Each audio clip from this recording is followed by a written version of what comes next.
So I promised I said I'd share the results of my CAT scan. So in order to share those results, I'm going to have to backtrack a little bit and share my health story. And I'll try to do it as briefly as possible and quick of a summary as possible to share it with you. So bear with me. It's a long health story, but I'll go quick. I've had kidney problems since I was a baby. My mom said my first kidney infection was 8 months old, and I kept getting them over and over again. By the time I was 5, they decided to do a test to see why I kept getting them. Turns out I have this thing called pyelonephritis, which is where the urine backs up behind the kidney and it can't go through because it's blocked.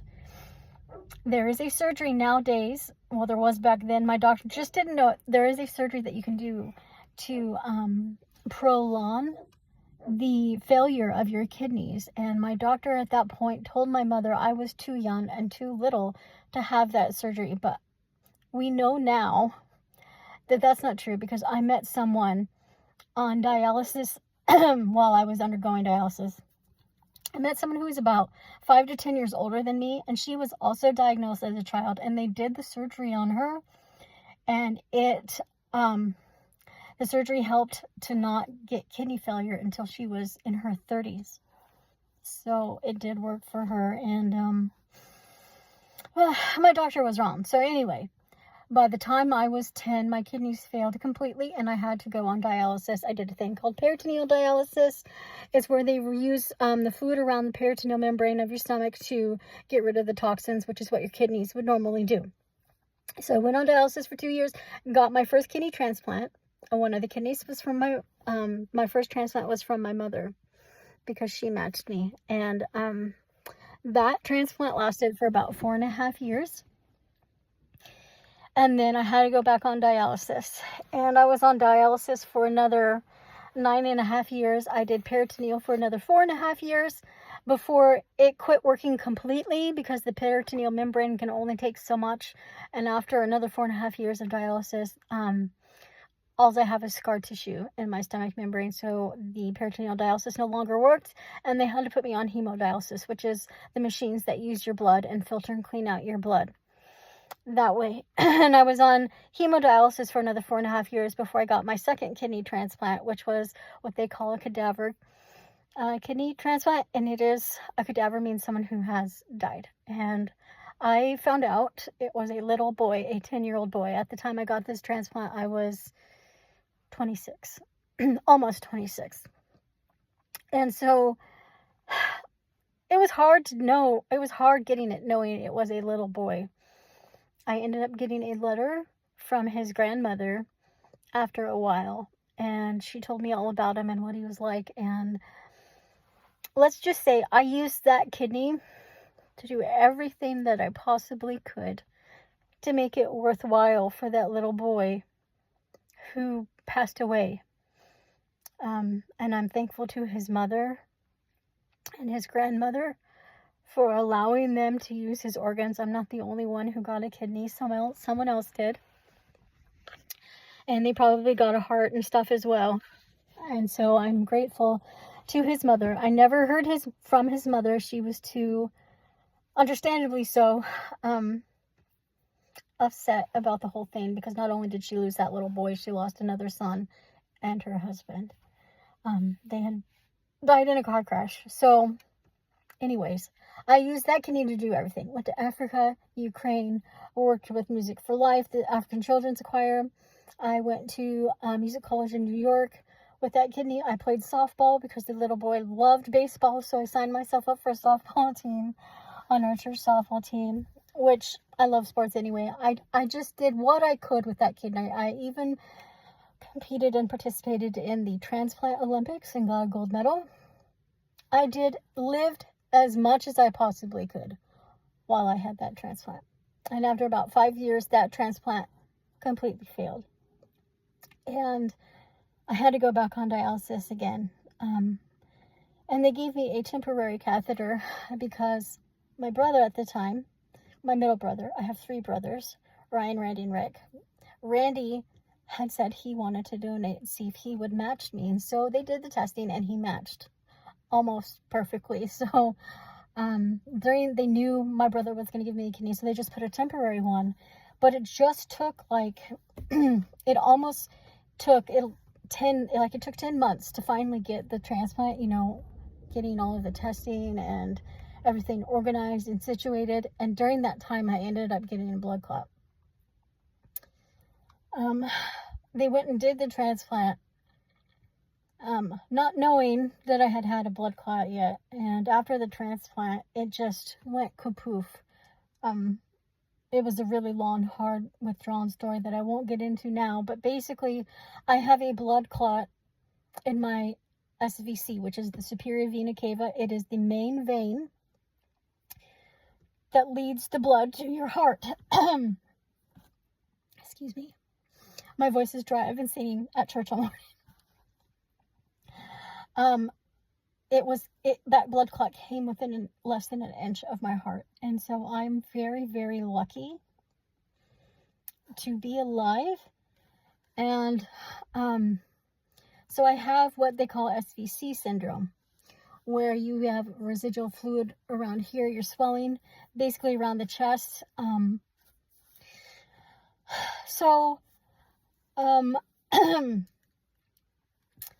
They tried to get out the clot after I had my transplant, but they decided they couldn't because the contrast dye that they use for the venograms to navigate their way through the veins and pull the clot out, that contrast is very dangerous to kidneys, especially someone who just had a kidney transplant. And my creatinine, which is what tells how good your kidney is functioning, it was way too high. The numbers were way too high, and they were like, if we give you this test to pull out the blood clot, you will probably lose your kidney. And I said, at that point in my life, I'd rather die than lose my kidney transplant, because I don't want to go back on dialysis. And so they were not unable to get the blood clot out. Fast forward a few more years later, I talked to a vascular surgeon in 2019 who thinks he can pull it out. So they did the test. They couldn't. It was still stuck in there. He said it was like a brick wall. He could not pull it out. So the only thing they could do to alleviate my SVC syndrome symptoms, which are shortness of breath, very tired, fatigued, and major headaches on the swelling, the only thing they could do was to do a surgery, which they called SVC reconstruction, was to repair my SVC vein. Well, that didn't go so well either, because it was so hard, like a brick, that they couldn't cut through it and repair it. So they did what they call a bypass, very similar to a bypass on what they do for arteries when you have a heart attack, but instead of the arteries, it's my main vein. So I had a bypass to my SVC, my superior vena cava, and that seemed to have worked for about 4 years. And all of a sudden, this January, I started feeling exactly like how I did before I had that surgery, and I started swelling up and just extremely tired and a lot of headaches. And it took 6 months to get testing and go through doctors. It's a long story, man. If I want on my tombstone, she was right. Or I was right on my tombstone, because every time the doctors don't want to listen to me, I'm always end up being right. And my SVC is clotted again, even though they didn't think it was. They thought it was arteries being clogged because the stress test I took showed that it was arteries, and they did an angiogram. My arteries were clean. I'm perfectly fine. My heart in itself is working okay despite the AFib and despite the blood clot. However, it's clotted in my SVC, and that's what the CAT scan results showed, was that I was clotted in my SVC. And when I talked to the vascular surgeon last week, he said that there was nothing they could do. And they could attempt another surgery like they did back in 2019 to do a bypass around, but it was really risky. And to be honest, guys, I almost died the last time they did it. So I'm not sure I want to go through that. It was really hard. He said they had to weigh the balance between the risks and the benefits of doing the surgery and weigh it against what the symptoms I'm having now. And They could possibly go in with a venogram and try to pull the clot out, but that's also just as risky because of where it's placed. So I asked him, I said, what would you do if this was your child, if I was your child? Would you do a surgery? Would you do a venogram and try to get the clot out? Or would you just leave alone and let them live as they can? And he said, I would do nothing. I would let them live as they can.